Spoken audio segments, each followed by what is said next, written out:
All right, everyone should have permission to record. As always, please use your raise hand function, and we have about 20 minutes, and we'll get to as many questions as possible. First up, Mike Craven with the Statesman. Hey, Coach, first year head coach, expansion franchise. I'm curious, kind of what you've taken from the first 19 games, what you've learned, and maybe if there's been some adversity that you didn't expect. There's been a lot to learn from, and there's been a lot of adversity.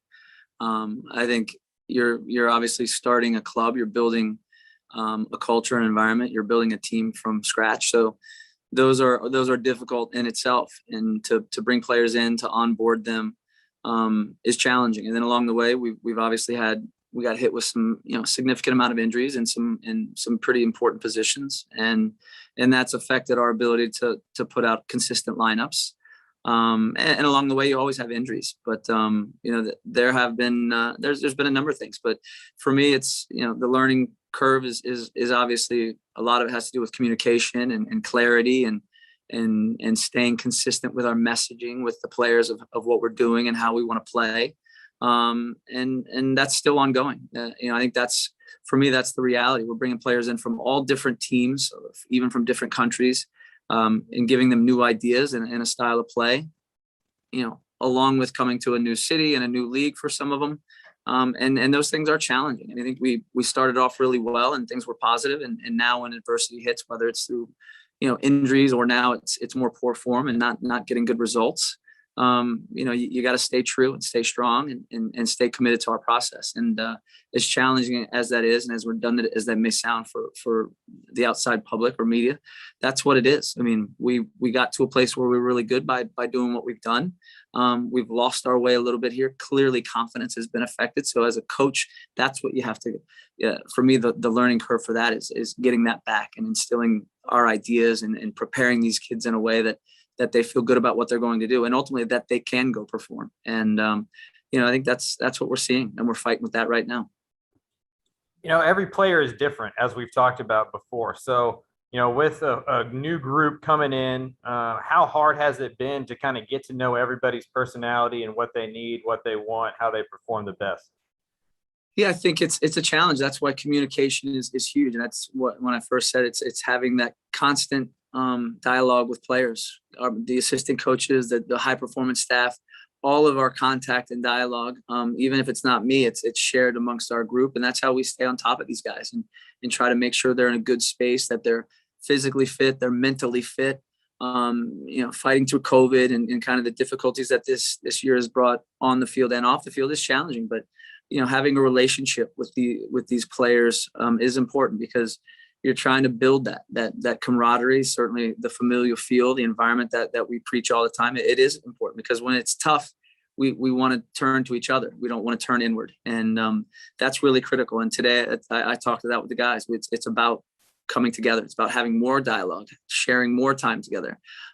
Even though that's, it may sound desperate. That's, it's important that we stick together and we keep open lines of communication about everything that we're doing, whether it's on the field or family or anything that's going to strike up conversation right now is important. And obviously the soccer is the most important, but it's important that we have a relationship with all of them, players and staff. Thank you, Coach. Next up, Phil West. I wasn't expecting to be this early.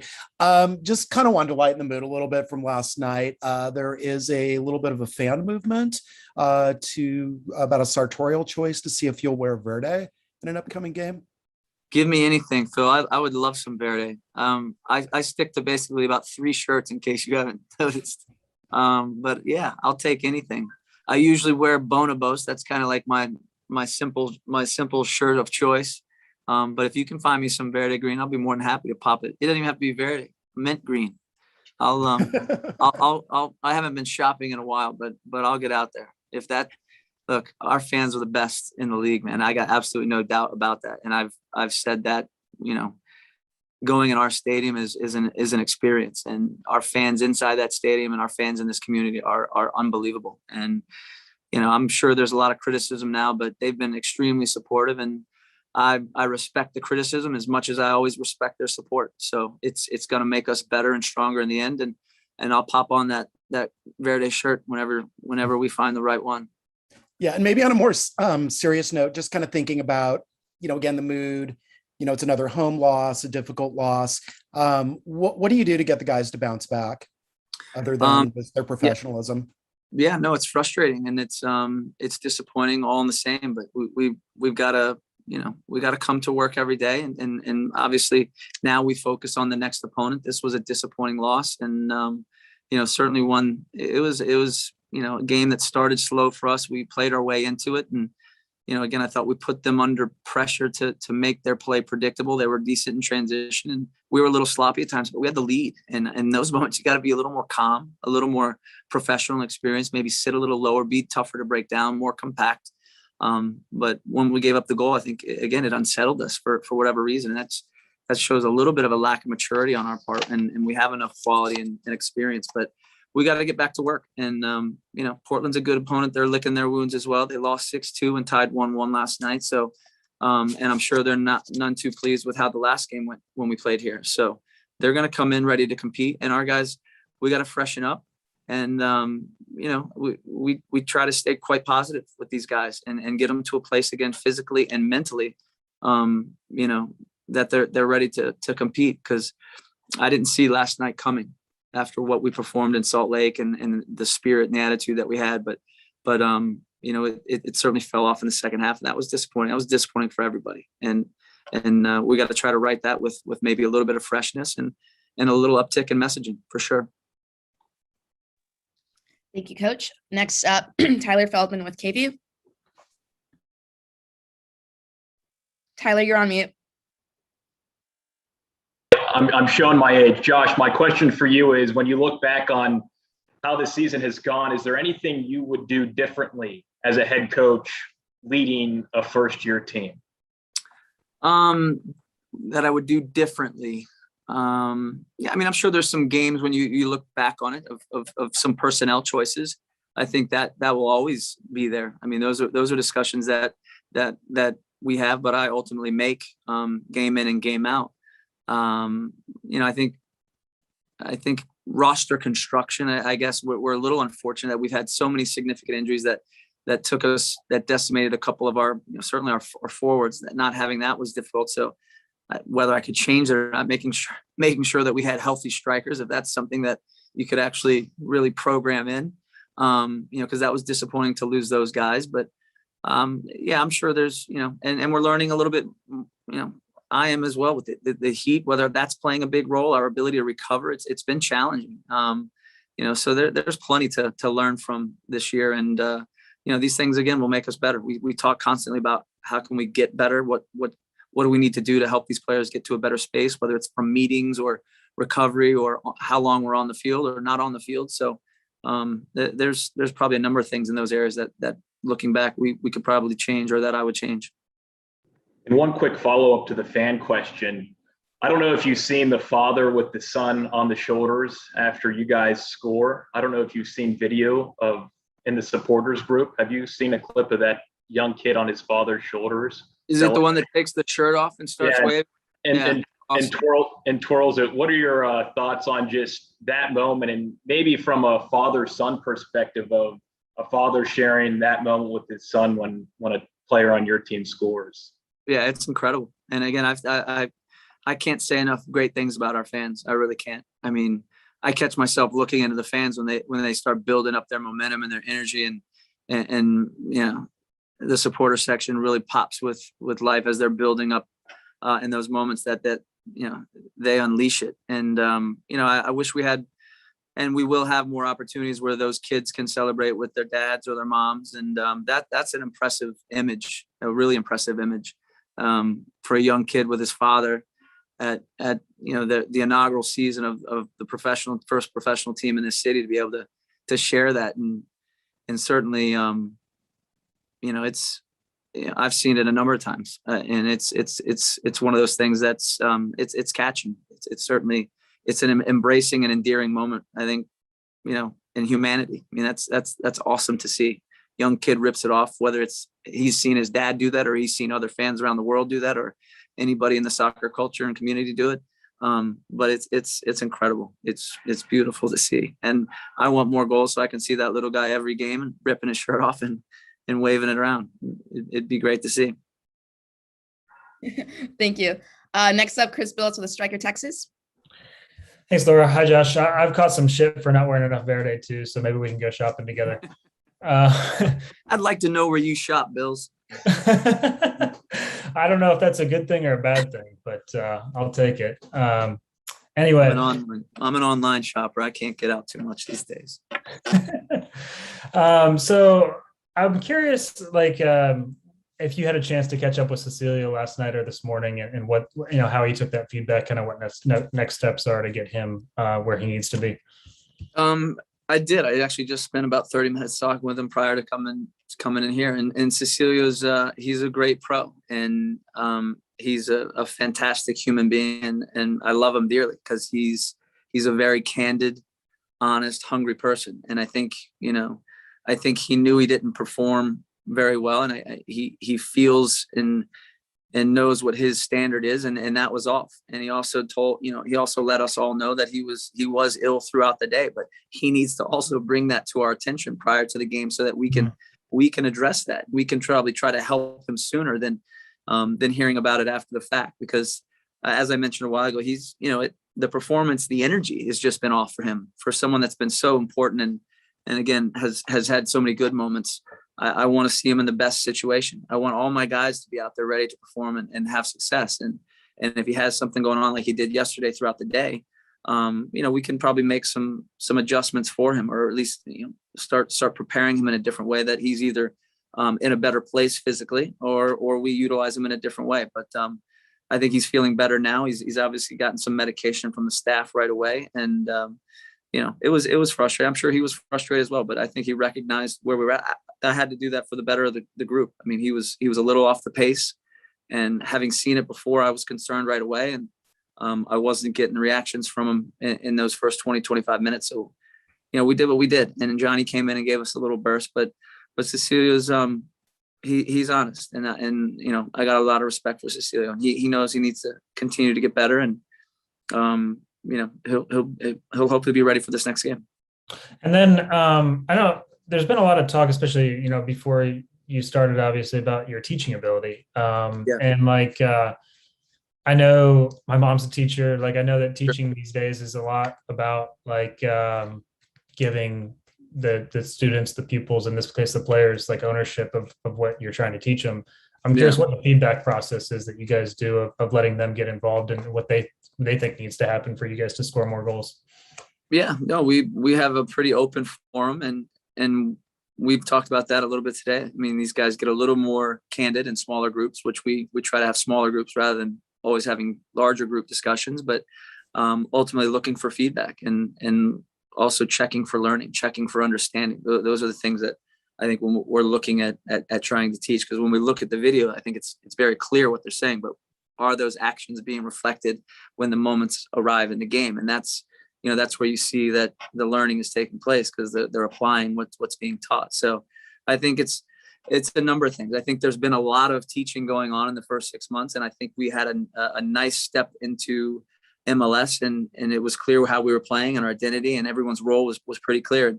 And along the way here, we haven't gotten results. Performance has started to dip, and thus I think maintaining what we've been all about all along has wavered a little bit. So we got to get them right back on. And I think yesterday was the biggest that I think that I've seen us lose sight of our structure and our organization and the imbalances around the field, with whether it was while we were finishing attacks and both our fullbacks are up and there's no real protect. I mean, there were some things that were concerning, and again, our guys are desperate to win games. They're desperate to score goals, and that's what it looked like. Even when we were ahead, that's what it looked like. And that's a little bit more the control that we need to have, and a little bit more managing the situation. But I think that's where it's driven from. They want so badly to win games and score goals. And we've shown that pathway in a lot of games, and we've come up short.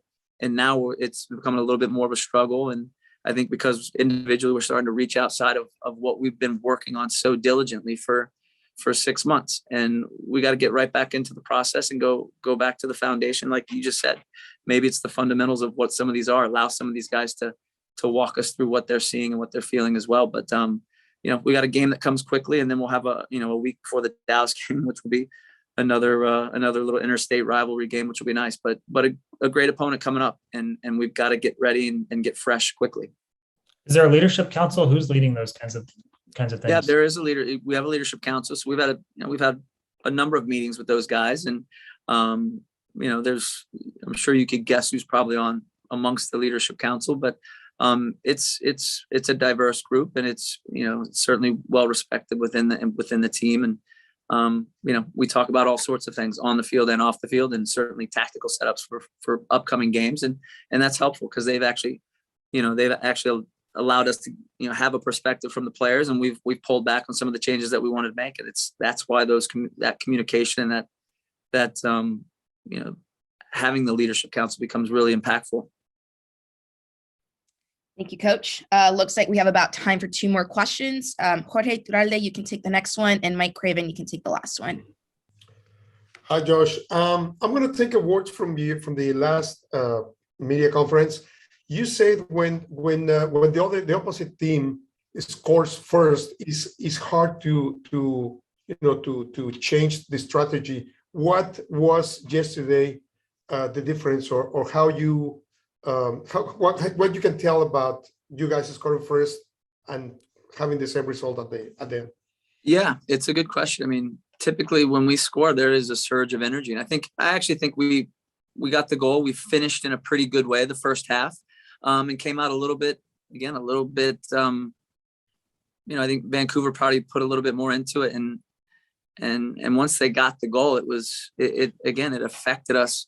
But again, we had the lead, and then at that point we were tied, and I think we become unsettled. And it's I can't quite put my finger on it either, but we have to have that calm and the ability to again ride through those moments, or be more calm, be more unified, but also be more difficult to play against. I think even throughout the first half, we did a decent job pressing them. We made them play long quite often, so we won a lot of balls in that way. But transition, we were certainly a little bit open, and we were sloppy. We were fortunate not to get punished on a couple occasions, but we were in position to do more with the game, based on the fact that we scored the first goal. So having a little more professionalism, having a little more calm and compactness, I think would have gone a long way. And coming out from the break, we have to talk about it, because we did something similar in Dallas where we came out a little slow and they got us on a set piece. And this one, they got us on a set piece again, and it did unsettle us. But we got to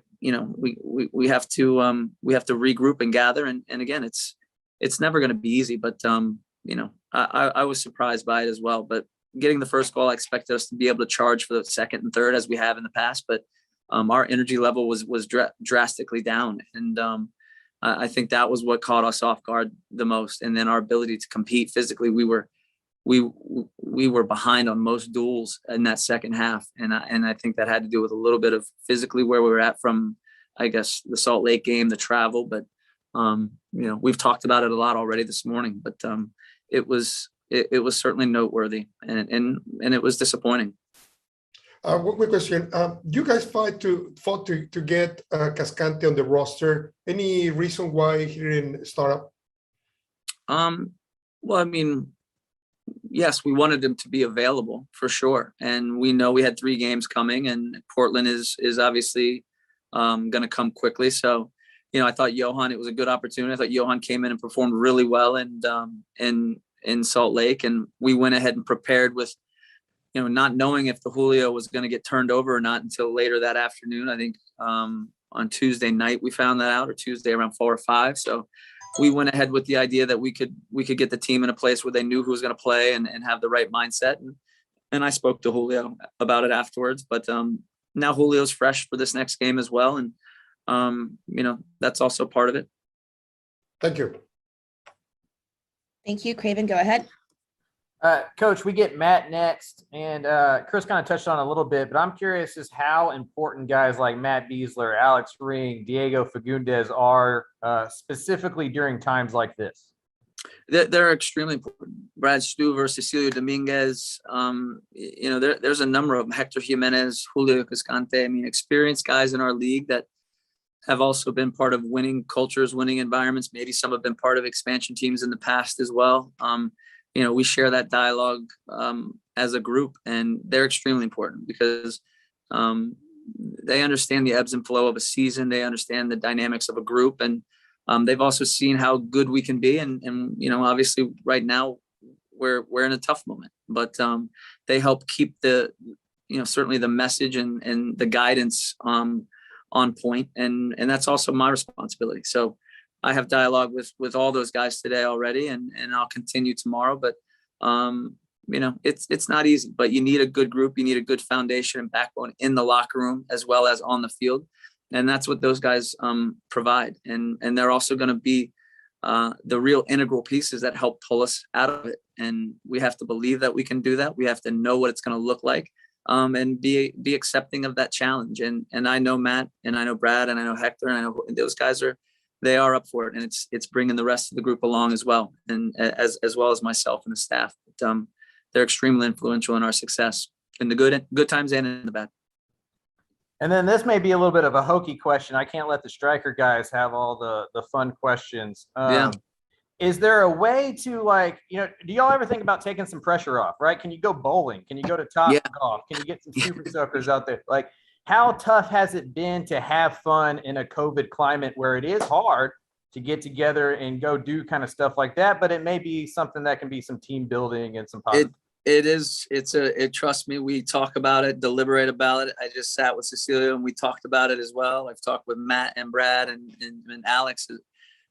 We've been able to do, I think, one event as a group, and COVID is certainly relevant again. So there is a lot of, again, that side of it is extremely important, because in times like this, again, when you have this bond and you have this tie of how familiar this group can be and how tight you are.